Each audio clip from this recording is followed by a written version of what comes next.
প্রতিশোধ নয় মানবতা, ক্ষমতা নয় জন অধিকারের রাজনীতির আকাঙ্ক্ষা তারেক রহমানের। বিএনপির নির্বাচনী ইশতেহার ঘোষণা। দেশের সবচেয়ে বড় মজলুম দল জামাত, দাবি ডাক্তার শফিকের। দুর্নীতি চাঁদাবাজির বিরুদ্ধে কঠোর ব্যবস্থার হুঁশিয়ারি, নতুন ফ্যাসিবাদ রোখার প্রত্যয় নাহিদের। জামাত নির্বাচন কেন্দ্রিক আশঙ্কা সৃষ্টির চেষ্টা করছে অভিযোগ মির্জা আব্বাসের। চাঁদাবাজ ও সন্ত্রাসীর বিরুদ্ধে জিরো টলারেন্সের ঘোষণা নেতাদের। রাজধানীতে পুলিশের সাথে ইনকিলাব মঞ্চের সংঘাত, জাবের সহ আহত 23। সরকারি কর্মচারীদের যমুনা ঘেরাও কর্মসূচিতে দফায় দফায় সংঘর্ষ। দেখছিলেন ক্রাউন সিমেন্ট সংবাদ শিরোনাম, এবারে বিস্তারিত। ত্রয়োদশ জাতীয় সংসদ নির্বাচন সামনে রেখে ইশতেহার ঘোষণা করছে বিএনপি। ইশতেহারে 9টি প্রধান প্রতিশ্রুতির কথা উল্লেখ করেছে দলটি। ইশতেহারে বলা হয়েছে, বিএনপি প্রতিশোধ নয়, ন্যায় ও মানবিকতার রাজনীতিতে বিশ্বাস করে। ক্ষমতা নয়, জনগণের অধিকারই রাজনীতির কেন্দ্রবিন্দু। লুটপাট নয়, উৎপাদন, বৈষম্য নয়, ন্যায্যতা, এই নীতিতে রাষ্ট্র পরিচালনা হবে। রিপোর্ট করছেন সিকান্দার রেমান। নির্বাচনে জয়ী হলে বিএনপি দেশের জন্য, দেশের মানুষের জন্য কি কি করবে সেগুলো জাতির সামনে তুলে ধরতে দলের চেয়ারম্যান তারেক রহমান হাজির গণমাধ্যম কর্মীদের সামনে। বিদেশি কূটনীতিকরা ছাড়াও বিভিন্ন পেশার প্রতিনিধিরা এই অনুষ্ঠানে যোগ দেন। বাংলাদেশকে বর্তমান এবং ভবিষ্যৎ প্রজন্মের জন্য একটি নিরাপদ রাষ্ট্রে পরিণত করার জন্য বিএনপি কতগুলো সুনির্দিষ্ট পরিকল্পনা গ্রহণ করেছে। মানবিক, অন্তর্ভুক্তিমূলক ও জবাবদিহিমূলক রাষ্ট্র বিনির্মাণের প্রতিশ্রুতিতে 9টি বিষয়ে অগ্রাধিকার দিয়ে এবারে নির্বাচনী ইশতেহার সাজিয়েছে বিএনপি। দলটি বলছে, এই ইশতেহার কেবল নির্বাচনী প্রতিশ্রুতি নয়, এটি একটি নতুন সামাজিক ও রাষ্ট্রীয় চুক্তির ঘোষণা। আমি বলেছিলাম, আই হ্যাভ এ প্ল্যান। এই পরিকল্পনায় দেশের 4 কোটিরও বেশি তরুণ, দেশের অর্ধেক জনসংখ্যা যারা নারী, কোটি কোটি কৃষক শ্রমিকের জন্য দেশ এবং বিদেশে কর্মসংস্থান একটি স্বনির্ভর বাংলাদেশ গঠন করার জন্যই প্রতিটি সেক্টর ভিত্তিক কর্ম পরিকল্পনা আমরা গ্রহণ করেছি। বিএনপির ইশতেহারে যে 9টি প্রধান প্রতিশ্রুতির কথা উল্লেখ করা হয়েছে সেগুলো হলো: ইশতেহারে প্রান্তিক ও নিম্ন আয়ের জনগোষ্ঠীর সুরক্ষায় ফ্যামিলি কার্ড চালুর ঘোষণা দেওয়া হয়। কৃষকের উৎপাদিত ফসলের ন্যায্য মূল্য নিশ্চিত করতে কৃষক কার্ডের মাধ্যমে ভর্তুকি, ঋণ সহজীকরণ, কৃষি বীমা এবং রাষ্ট্রীয় ব্যবস্থাপনায় বাজারজাতকরণ জোরদারের কথা বলা হয়েছে। একই সুবিধা পাবেন মৎস্য চাষি, পশুপালনকারী খামারি ও কৃষি খাতের ক্ষুদ্র উদ্যোক্তারা। স্বাস্থ্যখাতে দুর্নীতিমুক্ত মানবিক ব্যবস্থা করতে দেশব্যাপী 1 লাখ স্বাস্থ্যকর্মী নিয়োগ ও জেলা মহানগর পর্যায়ে মানসম্মত চিকিৎসা সেবা এবং মা ও শিশুর পূর্ণাঙ্গ স্বাস্থ্যসেবা সম্প্রসারণের প্রতিশ্রুতি দেয়া হয়। আনন্দময় ও কর্মমুখী শিক্ষা নিশ্চিত করতে বাস্তব দক্ষতা ও মূল্যবোধ ভিত্তিক শিক্ষানীতি প্রণয়ন, প্রাথমিক শিক্ষার অগ্রাধিকার, প্রযুক্তি সহায়তা এবং মিড ডে মিল চালুর ঘোষণা দেওয়া হয়। তরুণদের ভবিষ্যৎ নিশ্চিত করতে কর্মসংস্থান সৃষ্টি, কারিগরি ও ভাষা দক্ষতা উন্নয়ন, স্টার্টআপ সহায়তা, বৈশ্বিক ই-কমার্স প্ল্যাটফর্মে যুক্তকরণ এবং মেধাভিত্তিক সরকারি নিয়োগের অঙ্গীকার করা হয়। ক্রীড়াকে পেশা হিসেবে গড়ে তুলতে জেলা ও উপজেলা পর্যায়ে ক্রীড়া অবকাঠামো ও প্রশিক্ষণ ব্যবস্থা সম্প্রসারণের কথা বলা হয়েছে। পরিবেশ ও জলবায়ু সহনশীলতা জোরদারে 20,000 কিলোমিটার নদী ও খাল খনন ও পুনর্খনন, 5 বছরে 25 কোটি বৃক্ষরোপণ এবং আধুনিক বর্জ্য ব্যবস্থা চালুর পরিকল্পনা তুলে ধরা হয়। ধর্মীয় ও সামাজিক সম্প্রীতি সুদৃঢ় করতে সব ধর্মের উপাসনালয়ের ধর্মীয় নেতৃবৃন্দের জন্য সম্মানী ও প্রশিক্ষণ ভিত্তিক কল্যাণ ব্যবস্থা চালু করা হবে।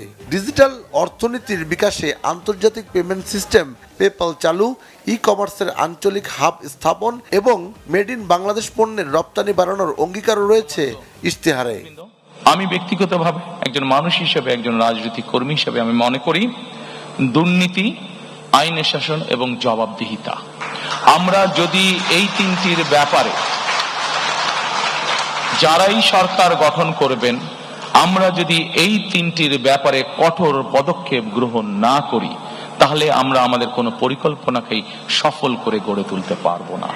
এবং আজকে এখানে দাঁড়িয়ে আমার দলের পক্ষ হয়ে আমি আপনাদেরকে এতটুকু বলতে চাই যে আমার দল বাংলাদেশ জাতীয়তাবাদী দল আগামী 12 তারিখে নির্বাচনে জয়ী হয়ে ইনশাআল্লাহ সরকার গঠনে সক্ষম হলে আমাদের সর্বাধিকার সর্বোচ্চ অগ্রাধিকার থাকবে এই 3টি বিষয়ের উপর গুরুত্ব আরোপ করা: দুর্নীতি, আইনের শাসন এবং জবাবদিহিতা। তারেক রহমান জানান, জনগণের রায়ে দায়িত্ব পেলে বিএনপি এমন একটি বাংলাদেশ গড়ে তুলবে যেখানে ভোটের মর্যাদা থাকবে, সন্ত্রাস, দুর্নীতি ও বৈষম্যের অবসান হবে, আইনের ঊর্ধ্বে কেউ থাকবে না এবং প্রতিটি নাগরিক গর্ব করে বলতে পারবে সবার আগে বাংলাদেশ। সিকান্দার রেমান, বাংলা ভিশন, ঢাকা। মুক্তিযুদ্ধ 90 ও জুলাইয়ের গণঅভ্যুত্থানের সমন্বয়ে বিএনপি ঘোষিত নির্বাচনী ইশতেহারকে যুগোপযোগী বলে মন্তব্য করেছেন বিশিষ্টজনরা। তাদের মতে আইনের শাসন, ন্যায় বিচার এবং দুর্নীতি প্রতিরোধে বিএনপির প্রতিশ্রুতি বাস্তবায়িত হলে অনন্য উচ্চতায় পৌঁছে যাবে দেশ।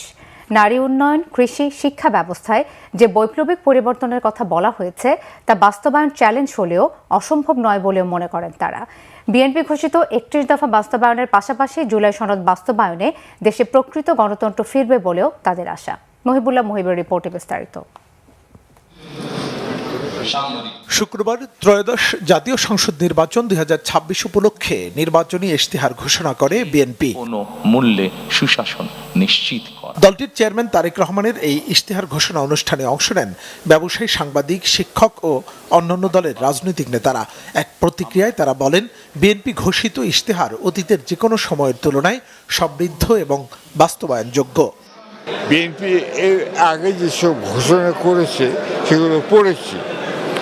আমি মনে করি যদি সঠিক নেতৃত্ব থাকে, বিশেষত ম্যাডাম খালেদা জিয়ার মতো দূরদর্শী নেতৃত্ব থাকে, তাহলে এই দেশে প্রকৃত গণতন্ত্র প্রতিষ্ঠিত হবে। দেখতে পেয়েছি 2 ঘন্টা ধরে যেই বিস্তারিত কার্যক্রম, স্বপ্ন, পরিকল্পনার কথা তারেক রহমান সাহেব বলেছেন, সেটার মধ্যে অনেক নতুনত্ব আছে, অভিনবত্ব আছে এবং বাস্তবোচিত অনেক কর্মপরিকল্পনার কথা উনি বলেছেন। আমরা সেটা এখন দেখার অপেক্ষায় রইলাম। আমি মনে করি এটা অপ্রত্যাশিত না, জনস্বার্থে, জন আকাঙ্ক্ষার সাথে এটা সম্পৃক্ত।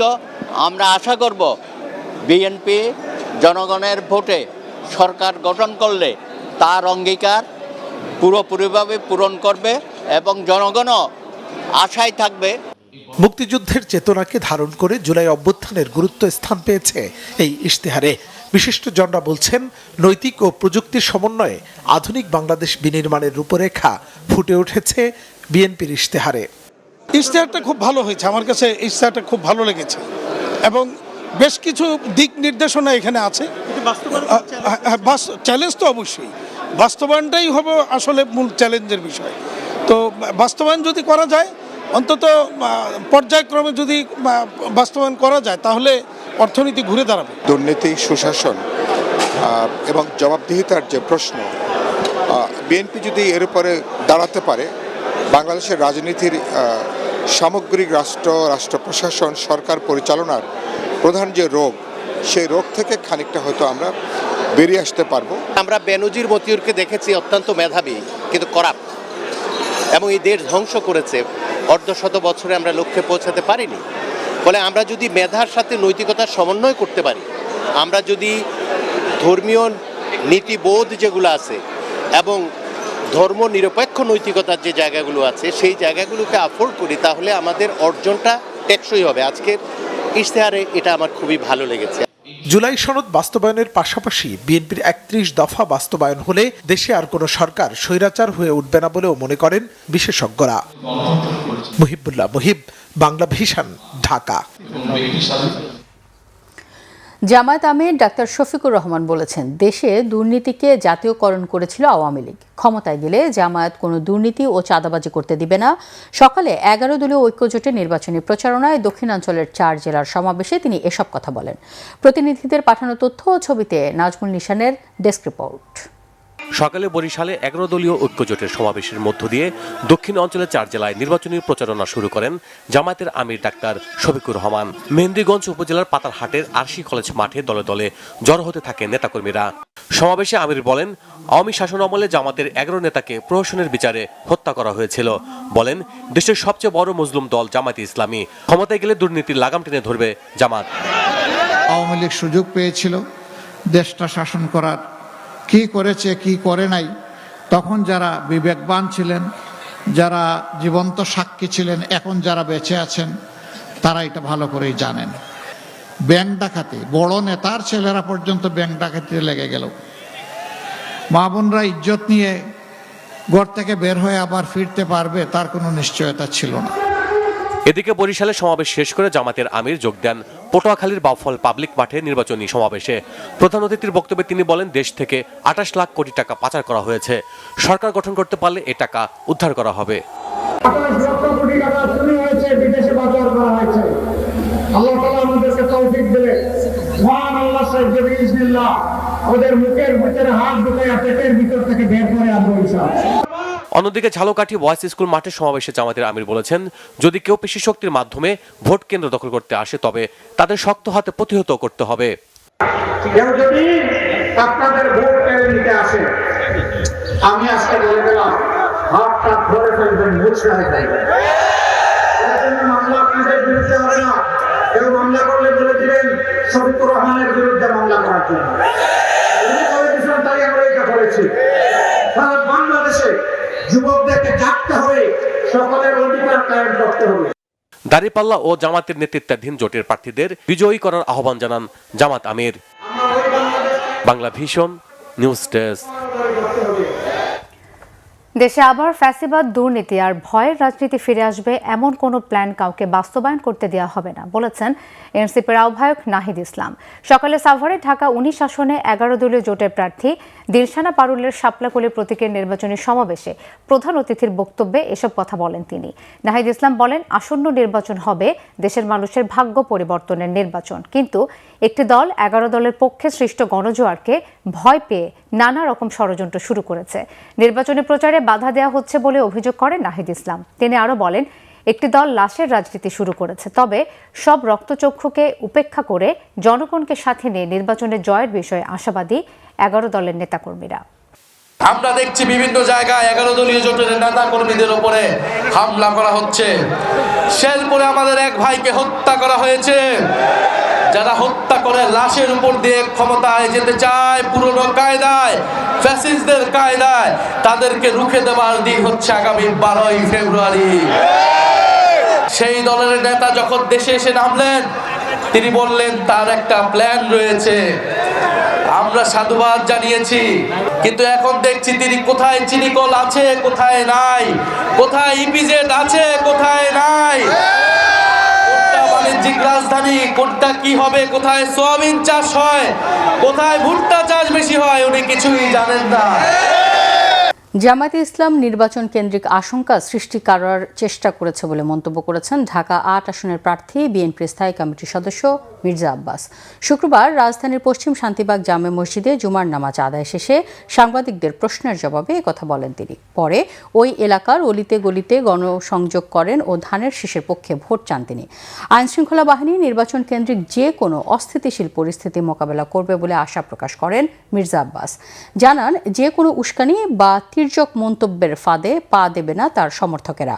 সহিংসতার রাজনীতি থেকে বেরিয়ে আসায় পরিবর্তনের রাজনীতি হবে বলেও জানান বিএনপির এই নেতা।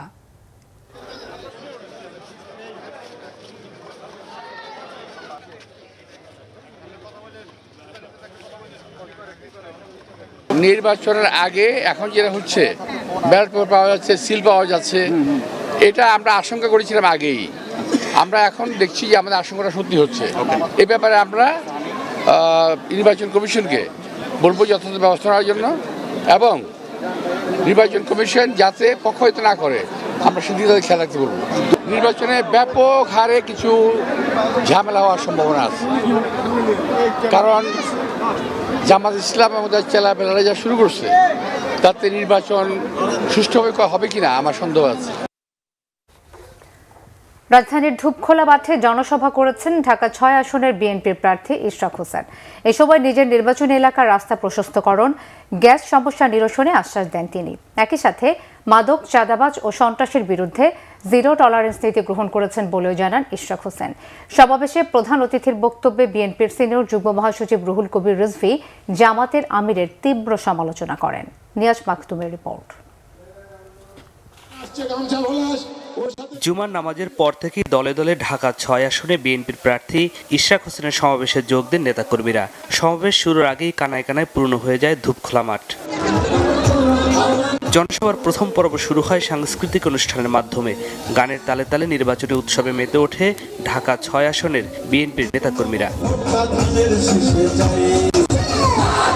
জনসভার শুরুতেই বক্তব্য রাখেন মধুপুরের পীর সাহেব আল্লামা আব্দুল হামিদ মধুপুরী। ইশরাক হোসেনকে ভোট দেওয়ার আহ্বান জানান তিনি। বলেন, ভালো মানুষ সেজে যারা মানুষকে ধোঁকা দেয় তাদের কাছে যাবেন না।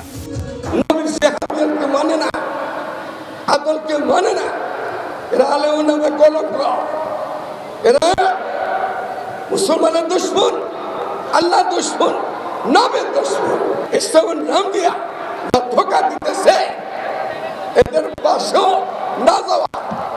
প্রতিদ্বন্দ্বী প্রার্থী জামাতের আব্দুল মান্নান বিভিন্ন এলাকায় প্রভাব বিস্তারের চেষ্টা করছেন বলে অভিযোগ করেন ইশরাক হোসেন। বলেন, লোহারপুর কাঠেরপুল এলাকায় লাঠি সোটা ও অস্ত্রের আখড়া বানিয়েছে।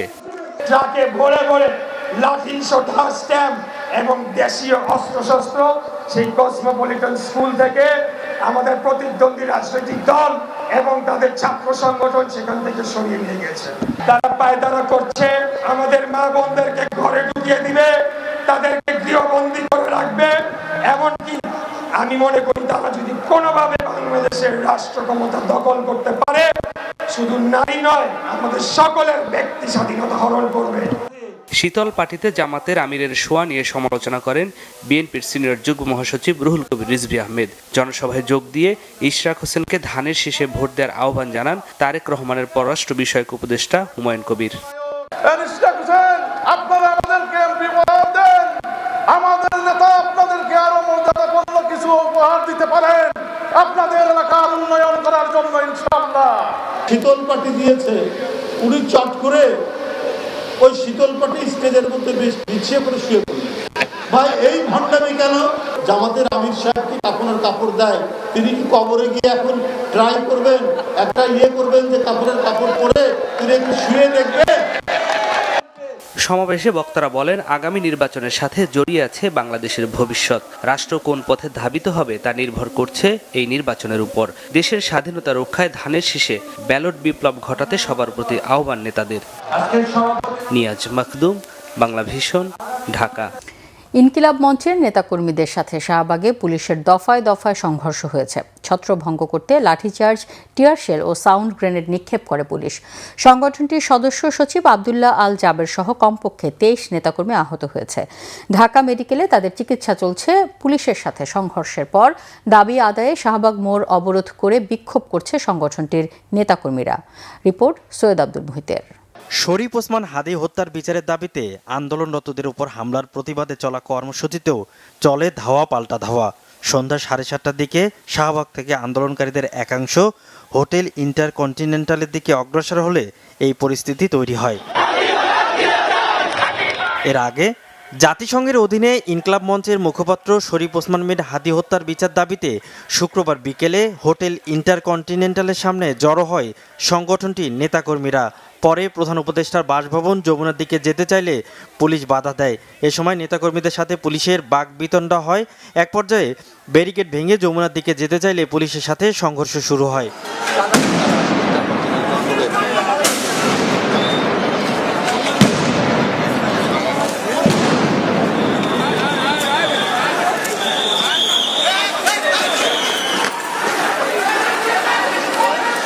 ইনকিলাব মঞ্চের নেতাকর্মীদের ছত্রভঙ্গ করতে লাঠিচার্জ, টিয়ারশেল ও সাউন্ড গ্রেনেড নিক্ষেপ করে পুলিশ। এ সময় সংগঠনটির বেশ কয়েকজন নেতাকর্মী আহত হয়। আহতদের চিকিৎসার জন্য ঢাকা মেডিকেলে পাঠানো হয়। যখন বিচারের দাবিতে যখন ইনকিলাব মঞ্চের যেই ভাই বোনেরা অবস্থান কর্মসূচি পালন করছিল, যেটা শান্তিপূর্ণ ছিল, পুলিশের উস্কানিতে সেটা এক বর্বরতার রচনা করে। এত কিছুর পরও এই ইন্টারিম সরকার, যেখানে আমরা তাদেরকে বসালাম জুলাই অভ্যুত্থানের পরে, আমাদের একটা হাদি ভাইয়ের হত্যার বিচার এখন পাচ্ছি না আমরা। যে ইন্টারিম এই জুলাইয়ের রক্তের উপরে দাঁড়িয়ে সেই ইন্টারিম কিভাবে জুলাইয়ের এই নায়কদের গায়ে হাত তোলে। এটা মনে হয় না বাংলাদেশ স্বাধীন হয়েছে। সেই আওয়ামী লীগের সেই পুলিশ আবারও ফিরে আসছে। তারা এমনভাবে ভয়ঙ্করভাবে হামলা করতেছে ছাত্রদের উপর, মনে হচ্ছে না এটা ছাত্র, মনে হচ্ছে না এটা কোনো স্বাধীন দেশ। এখানে নাগরিকের কোনো অধিকার নাই, প্রত্যেকটা নাগরিককে মারার চিন্তায় ব্যস্ত তারা। আমরা চেয়েছিলাম যে জাতিসংঘের আন্ডারে যাতে সাদী ভাই হত্যার বিচারের তদন্ত শুরু হয়। আমি মনে করি এই হত্যার সাথে আমাদের রাষ্ট্র সরাসরি জড়িত। এদিকে হাদি হত্যার বিচার ও নেতাকর্মীদের উপর পুলিশি হামলার প্রতিবাদে শাহবাগ মোড়ে অবস্থান নিয়ে বিক্ষোভ করে। এতে যান চলাচল বন্ধ থাকায় চরম দুর্ভোগে পড়ে সাধারণ মানুষ। সৈয়দ আব্দুল মুহিত, বাংলা ভিশন, ঢাকা। শহীদ শরীফ ওসমান হাদি হত্যার বিচারের দাবিতে ইনকিলাব মঞ্চের ব্যানারে রাষ্ট্রীয় অতিথি ভবন যমুনার সামনে হওয়া বিক্ষোভে আইনশৃঙ্খলা বাহিনী কোনো ধরনের গুলি ছোড়েনি, এমনটা জানিয়ে ফেসবুকে বিবৃতি দিয়েছে অন্তর্বর্তী সরকার। বিবৃতিতে জানানো হয়েছে, শহীদ শরীফ ওসমান হাদি হত্যার বিচারের দাবিতে গতকাল বিকেল থেকে ইনকিলাব মঞ্চের ব্যানারে রাষ্ট্রীয় অতিথি ভবন যমুনার সামনে বিক্ষোভ শুরু হয়। যমুনা ও এর আশেপাশের এলাকায় বিক্ষোভ নিষিদ্ধ থাকা সত্ত্বেও আইনশৃঙ্খলা বাহিনী প্রথমে বিক্ষোভকারীদের বিরুদ্ধে কোনো ধরনের বল প্রয়োগ করেনি। আজ বিক্ষোভকারীরা ব্যারিকেড ভেঙে যমুনা অভিমুখে অগ্রসর হওয়ার চেষ্টা করলে এবং এক পর্যায়ে জল কামানের উপর উঠে গেলে আইনশৃঙ্খলা বাহিনী পরিস্থিতি নিয়ন্ত্রণে সাউন্ড গ্রেনেড ও জল কামান ব্যবহার করে। বিবৃতিতে আরও জানানো হয়েছে, শহীদ শরীফ ওসমান হাদি হত্যার বিচারে সরকার বদ্ধপরিকর। জাতিসংঘের অধীনে তদন্ত পরিচালনার আইনগত দিক সরকার গভীরভাবে পর্যালোচনা করছে এবং এ বিষয়ে আগামী রবিবার জাতিসংঘের সংশ্লিষ্ট সংস্থার কাছে আনুষ্ঠানিকভাবে চিঠি পাঠানো হবে। নবম পে স্কেল বাস্তবায়নের দাবিতে যমুনা ঘিরে আইনশৃঙ্খলা বাহিনীর সাথে দফায় দফায় সংঘর্ষ হয়েছে সরকারি কর্মচারীদের। শুক্রবার বন্ধের দিন সকালে রাজধানী শাহবাগ থেকে তাদের মিছিলটি প্রধান উপদেষ্টার বাসভবনের সামনে গেলে বাধা দেয় আইনশৃঙ্খলা বাহিনী। পরিস্থিতি নিয়ন্ত্রণ করতে সাউন্ড গ্রেনেড, টিয়ারশেল ছুড়লে আহত হন আন্দোলনকারীদের অনেকে। রিপোর্ট ফজলে রাব্বির।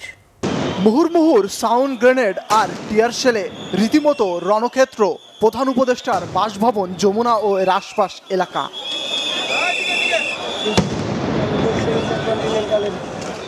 নবম পে স্কেল বাস্তবায়নের দাবিতে সকালে সরকারি কর্মচারীরা যমুনা ঘেরাও করলে পুলিশের বাধায় পড়েন তারা।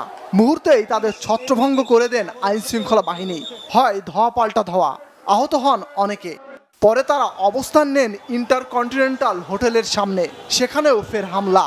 আন্দোলনকারীদের অভিযোগ, সম্পূর্ণ শান্তিপূর্ণ কর্মসূচিতে হামলা চালায় পুলিশ। দাবি মেনে না নেওয়া হলে আন্দোলন চালিয়ে যাওয়ার ঘোষণা আন্দোলনকারীদের। আমরা অফিসে চাকরি করে, আমরা ভদ্রলোক, আমাদের অফিসে থাকার কথা, কিন্তু আজকে পেটের ক্ষুধায়, পেটের জ্বালায় আজকে আমরা এই কর্মসূচি দিতে বাধ্য হয়েছি। আমরা দেশের রাষ্ট্রের চাকা সচল রাখি, আমাদের কাজ শান্তিপূর্ণভাবে, আমরা ন্যায়সঙ্গত দাবি নিয়ে আসছি, কিন্তু আমাদের গায়ে কেন গুলি? আমরাও সরকারি কর্মচারী, পুলিশ সেনাবাহিনীও সরকারি কর্মচারী, আমরা ভাই ভাই, কেন আমাদেরকে গুলি করবে? আমরা পরিবার পরিজন নিয়ে বাঁচতে পারি না, সেই জন্য আমাদের কেন্দ্রীয় নেতৃবৃন্দের নির্দেশে অনেক সুযোগ দিয়ে সরকারকে আজকে আমরা মহাসমাবেশের ডাক দিয়েছিলাম, যমুনা ঘেরাওর কর্মসূচি দিয়েছিলাম, কিন্তু আমরা শান্তিপূর্ণ আন্দোলন করতেছিলাম প্রজ্ঞাপনের দাবিতে। সরকার 6 মাস আগে পে কমিশন গঠন করেছে, রাষ্ট্রের টাকা খরচ করে, প্রতিবেদন পর্যন্ত জমা হয়েছে, তাহলে প্রজ্ঞাপন নিয়ে কেন বাহানা? যমুনার সামনে ও আশপাশে সব ধরনের সভা সমাবেশ নিষিদ্ধের কথা স্মরণ করিয়ে দিয়েছে পুলিশ। এই এলাকায় জনসমাবেশ বা যে কোনো জমায়েত নিষিদ্ধ। সো তারা ব্যারিকেড ভেঙে আসছে, আমরা এই এলাকায় তাদেরকে অবস্থান করতে দিব না, তাই ডিসপার্স করতেছি। এদিকে প্রধান উপদেষ্টার বাসভবন ঘিরে নিরাপত্তা জোরদার করা হয়েছে। মোতায়েন করা হয়েছে 6 প্লাটুন বিজিবি। ফজলে রাব্বি, বাংলা ভিশন, ঢাকা। রাষ্ট্রীয় অতিথি ভবন যমুনার সামনে ইনকিলাব মঞ্চের সদস্য সচিব আব্দুল্লাহ আল জাবের সহ অন্যান্য নেতাকর্মীদের উপর পুলিশি হামলার প্রতিবাদে চট্টগ্রামে বিক্ষোভ করেছেন ইনকিলাব মঞ্চের নেতাকর্মীরা। সন্ধ্যায় নগরীর বিপ্লব উদ্যান সংলগ্ন 2 নম্বর গেট মোড় এলাকায় অবস্থান কর্মসূচি শুরু করেন তারা। শহীদ হাদি হত্যার দ্রুত বিচার দাবির পাশাপাশি ঢাকায় পুলিশি হামলায় জড়িতদের শাস্তি চান। জানান, কেন্দ্রীয়ভাবে সিদ্ধান্ত আসার আগ পর্যন্ত চলবে সড়কে অবস্থান। অন্যদিকে কিশোরগঞ্জেও হামলার প্রতিবাদে বিক্ষোভ হয়েছে। জেলার শহীদী মসজিদের সামনে সড়ক অবরোধ করে বিক্ষোভ করেছেন ইনকিলাব মঞ্চের নেতাকর্মীরা। রাত 8টার পর বিক্ষোভ মিছিল হয়। বিভিন্ন সড়ক প্রদক্ষিণ শেষে কালীবাড়ি মোড় চত্বরে গিয়ে শেষ হয়। রোজা সামনে রেখে নিত্যপণ্যের দাম বেড়েছে। গত সপ্তাহের তুলনায় বেশিরভাগ পণ্য বিক্রি হচ্ছে 10 থেকে 40 টাকা বেশিতে। ইফতারের অন্যতম উপাদান ছোলার দাম বেড়েছে। ঊর্ধ্বমুখী মাছ মাংসের বাজার। এক হালি লেবু কিনতে গুনতে হচ্ছে 100 টাকা। তবে আগের দামে বিক্রি হচ্ছে ডিম। আরিফিন শাওনের রিপোর্ট। মাসের প্রথম শুক্রবার পলাশী বাজারে এক ছাদের নিচেই মাছ, মাংস, সবজি কিনছেন ক্রেতারা। রোজার বাজারও করছেন অনেকে। রমজান সামনে রেখে দাম বেড়েছে অনেক খাদ্যপণ্যের, বিশেষ করে ইফতারের উপাদানের। ছোলার দাম কেজি প্রতি বেড়েছে 10 টাকা। ডালের দামও বেড়েছে। ঊর্ধ্বমুখী সব ধরনের মশলার দর। মাছের বাজারে সব ধরনের মাছই কেজি প্রতি দাম বেড়েছে 20 থেকে 30 টাকা। দেশি মাছের দাম আরো বেশি। বড় রুই বিক্রি হচ্ছে কেজিতে 350 থেকে 400 টাকায়। দেশি শিং মাছ 1000-এর কাছাকাছি। মুরগির বাজারেও স্বস্তির খবর নেই। গত সপ্তাহের তুলনায় কেজিতে দাম বেড়েছে 20 থেকে 30 টাকা। চাহিদার তুলনায় সরবরাহ কমের অজুহাত বিক্রেতাদের। গত সপ্তাহ থেকে মুরগি কেজিতে 10 থেকে 20 টাকা বাড়ছে।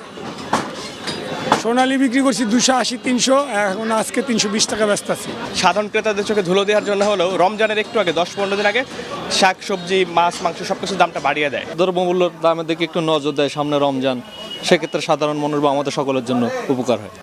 এদিকে শিম, ফুলকপি, আলু সহ শীতের কিছু সবজির দাম কমলেও দাম বেড়েছে টমেটো ও লেবুর। এক হালি লেবু কিনতে গুনতে হচ্ছে 100 টাকা। লেবু তো পাচ্ছি, লেবু মনে করলেন গত সপ্তাহে লেবু তো বাড়ে, ঠিক আছে, লেবু দামই কম। লেবু মনে করলেন মায়ের রমজান আসলে জিনিসপত্রের দাম একটু একটু করে বাড়ে। অ্যাজুয়ালি এবারকেও একই অবস্থা হয়েছে। তবে ডিম আছে আগের দামেই। ডজন প্রতি বিক্রি হচ্ছে 105 থেকে 110 টাকায়। আরিফিন শাওন, বাংলা ভিশন, ঢাকা। সারা দেশের আরো কিছু খবর নিয়ে রয়েছে একটি ডেস্ক রিপোর্ট। দেশে ইসলামের ঠিকাদারি জামায়াতে ইসলামী নিয়েছে কিনা এমন প্রশ্ন তুলেছেন বিএনপির স্থায়ী কমিটির সদস্য সালাউদ্দিন আহমেদ। বলেছেন, জামায়াতে ইসলামী মুসলমানদের নিয়ে ধর্মের ব্যবসা শুরু করেছে। তারা সাধারণ মানুষের মাঝে বিভ্রান্তি তৈরি করে ভোটের নেশায় মেতেছে। কক্সবাজারে বিএনপি প্রার্থী লুৎফর রহমান কাজলের নির্বাচনী জনসভায় তিনি একথা বলেন। বিএনপির যুগ্ম মহাসচিব ও নরসিংদী 1 আসনের প্রার্থী খায়রুল কবির খোকন বলেছেন, আগামী নির্বাচন নির্ধারণ করবে দেশ, জাতীয় গণতন্ত্রের ভবিষ্যৎ। যারা মুক্তিযুদ্ধ ও দেশের স্বাধীনতা সার্বভৌমত্বে বিশ্বাস করে না, তারাই আজ জনগণকে বিভ্রান্ত করার অপচেষ্টায় লিপ্ত বলে অভিযোগ তার। নরসিংদী পৌর শহরের দক্ষিণ কান্দাপাড়ায় নির্বাচনী উঠান বৈঠকে এসব কথা বলেন তিনি। বিএনপি স্বাধীনতার সপক্ষের দল, তাই কখনোই বিরোধীদের সমর্থন করবেন না বলেছেন বিএনপি প্রার্থী ডক্টর আনম ও এহসানুল হক মিলন। চাঁদপুরের কচুয়ায় নির্বাচনী পথসভায় তিনি কথা বলেন। অভিযোগ করেন, নির্বাচন নিয়ে একটি দল বিশাল ষড়যন্ত্রে নেমেছে। 12 ফেব্রুয়ারি ধানের শীষের বিজয় নিশ্চিত বলে জানিয়েছেন ঢাকা 11 আসনের বিএনপি প্রার্থী ডক্টর এম এ কাইয়ুম। রাজধানীর বাড়িধারা এলাকায় গণ অধিকার পরিষদ সহ বিভিন্ন দল থেকে বিএনপিতে যোগদান অনুষ্ঠানে তিনি কথা বলেন। দীর্ঘ 17 বছর পর দেশের মানুষ একটি অবাধ ও সুষ্ঠু নির্বাচনের স্বপ্ন দেখছে। এই সুযোগ নষ্ট করতে নানা অপচেষ্টা চলছে। এ বিষয়ে সবাইকে সচেতন থাকার আহ্বান জানান তিনি। অনেক বেশি জামায়াত রাষ্ট্র ক্ষমতায় গেলে কোনো সিন্ডিকেট রাখা হবে না বলে জানিয়েছেন ঠাকুরগাঁও 1 আসনের জামায়াত প্রার্থী দেলোয়ার হোসেন। সন্ধ্যায় ঠাকুরগাঁও সদরের সাহাপাড়ায় নির্বাচনী প্রচারণায় তিনি কথা বলেন। অন্যদিকে জেলা জুড়ে নানা আয়োজনে পালিত হয়েছে ছাত্র শিবিরের 49তম প্রতিষ্ঠা বার্ষিকী। সিরাজুম মনির শুভ, বাংলা ভিশন নিউজ ডেস্ক। সংবাদ শেষ করব, তবে শেষ করার আগে ক্রাউন সিমেন্ট শিরোনামগুলো আরো একবার। প্রতিশোধ নয়, মানবতা, ক্ষমতা নয়, জন অধিকারের রাজনীতির আকাঙ্ক্ষা তারেক রহমানের। বিএনপির নির্বাচনী ইশতেহার ঘোষণা। দেশের সবচেয়ে বড় মজলুম দল জামায়াত, দাবি ডাক্তার শফিকের। দুর্নীতি, চাঁদাবাজির বিরুদ্ধে কঠোর ব্যবস্থার হুঁশিয়ারি, নতুন ফ্যাসিবাদ রক্ষার প্রত্যয় নাহিদের। জামায়াত নির্বাচন কেন্দ্রিক আশঙ্কা সৃষ্টির চেষ্টা করছে, অভিযোগ মির্জা আব্বাসের। চাঁদাবাজ ও সন্ত্রাসের বিরুদ্ধে জিরো টলারেন্সের ঘোষণা নেতাদের। রাজধানীতে পুলিশের সাথে ইনকিলাব মঞ্চের সংঘাত, জাবের সহ আহত 23। সরকারি কর্মচারীদের যমুনা ঘেরাও কর্মসূচিতে দফায় দফায় সংঘর্ষ। এ ছিল এখনকার মতো। পরের সংবাদ রাত 1টায় দেখার আমন্ত্রণ রইল। এছাড়া বাংলা ভিশন সংবাদ ও সংবাদ সংশ্লিষ্ট অনুষ্ঠান দেখতে ভিজিট করুন www.bvnews24.com ও facebook.com/banglavisionnews এবং সাবস্ক্রাইব করুন youtube.com/banglavisionnews। ধন্যবাদ, শুভরাত্রি।